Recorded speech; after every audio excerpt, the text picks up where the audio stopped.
네, 여러분들 안녕하십니까. 대한변호사협회 보험소송 전문인증, 김경남 변호사입니다. 자, 금일은 고도 후유장애 보험금 청구 요령과 보험금 미지급 시의 대응 방안에 관해서 제가 설명해 드리고자 합니다. 많은 분들이 여쭙습니다. 나는 굉장히 장애가 많이 남아가지고 보험사에다가 80% 이상의 장애가 남았을 때 나오는 고도 후유장애 보험금 청구를 했는데 보험금 지급이 안 된다고 한다. 내가 청구가 뭐가 잘못된 것이냐. 나는 지금 분명히 내 상태를 보면 80% 이상 장애가 남을 것 같고, 그리고 또 내가 끄는 장애 진단서도 객관적으로 기재가 되어 있는 것 같은데 보험사에서 보험금을 지급해주지 않습니다. 이런 문의가 굉장히 많습니다. 자, 그래서 오늘 그 부분 살펴봅니다. 자, 통상 고도 후유장애라고 하면 뇌질환이나 뇌손상에 의해 가지고 몸에 사지마비가 발생하거나 또는 사지 중 한쪽이 마비가 발생하는 편마비 증상을 이야기합니다. 피보험자분이 환자분이 이런 상태가 되면 보험사에다가 보험금을 청구하기 위해 가지고 장애진단서를 발급을 받게 됩니다.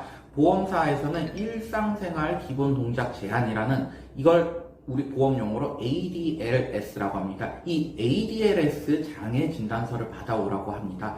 근데 여기에 첫 번째로 보험사 좀 문제점이 존재하는 게 보험약관에는 분명히 이런 뇌손상으로 인한 신경계 장애에 있어서는 장애평가 방법을 두 가지로 정하고 있습니다.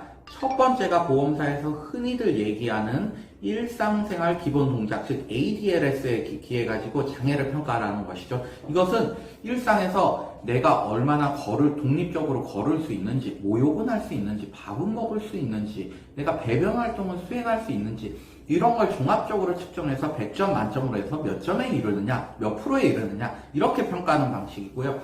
두 번째로 보험약관에 또 하나 있는 게 우리 사지, 손가락, 손목, 팔꿈치, 어깨, 발가락, 발목, 무릎, 고관절, 심지어는 눈, 코, 귀까지 포함해서 이런 사지에 발생한 장애율을 각각을 측정하고 그것을 다 더하면 총 프로가 나오잖아요. 몇 프로가. 이것과 ADSL, 이 두 개 중에서 높은 것을 지급하라고 하고 있는데 통상 보험사에서는 ADLS에 대해서만 장애진단서를 받아오라고 안내를 해줍니다. 그렇게 보면 실제 장애평가가 온전히 이루어지지 못할 가능성이 있습니다.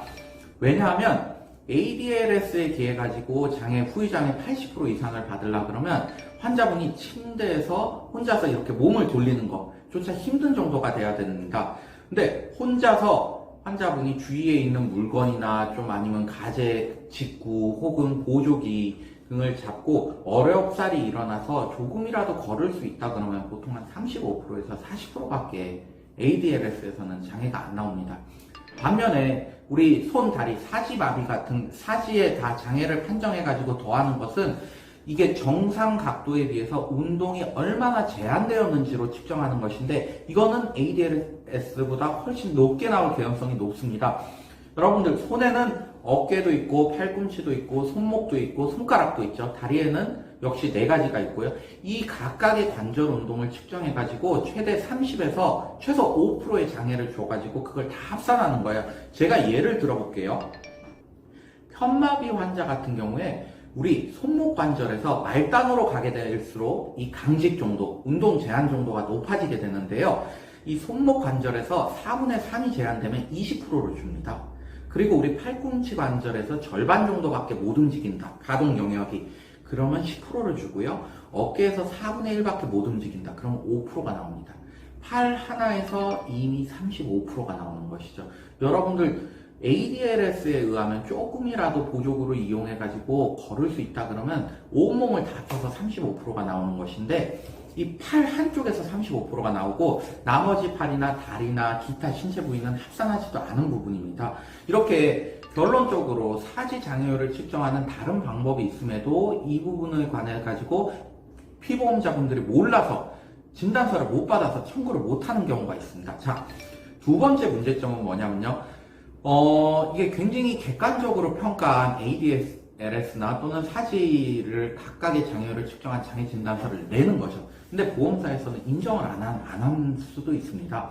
이들이 이거 객관적이지 못하다. 당신이 낸 진단서는 이거는 우리가 자체적으로 의료 심사를 해보거나 또는 제3의 동시병원을 가자, 동시감정을 가자. 근데 실질적으로 대부분 동시감정 가는 데가 보험사하고 이런 자문계약 체결되어 있어가지고 보험사한테 유리하게 나오는 경우가 많이 있습니다. 그래가지고 근데 이 경우에는 실질적으로 답이 없어요.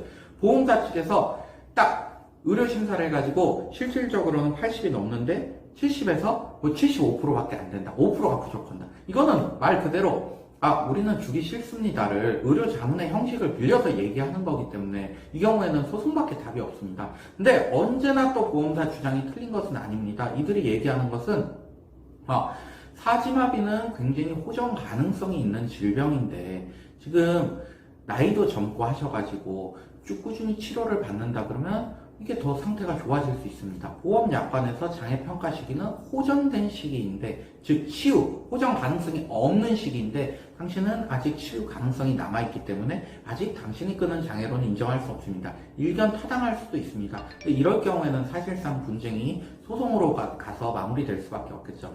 자, 여러분들 고도후유장애 보험금 사건에서 핵심은 장애평가 방법과 그리고 장애 진단서를 내가지고 상대방을 설득시키는 데 있고 이 점에 관해서 좀 어려움이 있으시거나 한다 그러면 저희 사무실로 문의해 주시기 바랍니다. 감사합니다.